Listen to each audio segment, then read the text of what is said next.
Expanding logarithms requires that you memorize all of the rules. In this case, there are going to be 4 rules in particular that are useful for us. The log of a quotient is equal to the difference of the logs. The log of a product is the sum of the logs. And the log of something to a power is the power times the log of that something. The 4th rule is that logarithms undo exponentiation. First, here I see this as the log of a quotient. So it's the log of the numerator minus the log of the denominator. Instead of writing the square root of z, I'm going to write that as z to the 1/2 power, because logarithms work much nicer with powers than with radicals. Here I've got a product, so this will become the log of the first plus the log of the second. Here I have a power which I can cycle down in front.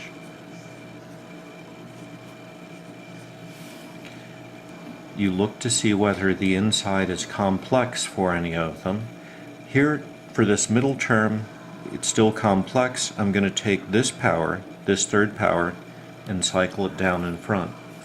My final answer is going to be log of x plus 3 log of y minus 1/2 the log of z.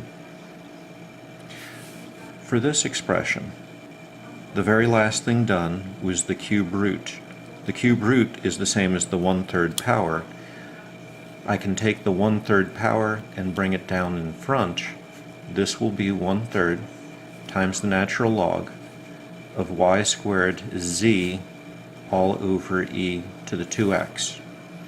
As in the previous problem, I now have the log of a quotient, so I will have 1/3 times the log of the numerator, that's the y squared z, minus the log of the denominator, that would be e to the 2x. Notice that I'm multiplying 1/3 times the entire expression. I'll leave this for the very last. Here I have the log of a product, so I can rewrite the log of the product as the sum of the 2 logarithms. So the log of y squared plus the log of z.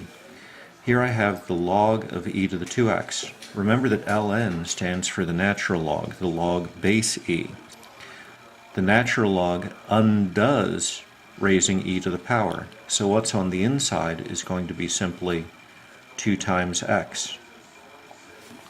I can still simplify my y squared inside the logarithm. This will be 1/3 times 2 log y plus log z minus 2x. Finally, I can distribute the 1/3 throughout, and I will have 2/3 log of y plus 1/3 log of z minus 2x over 3. And these will be my final answers.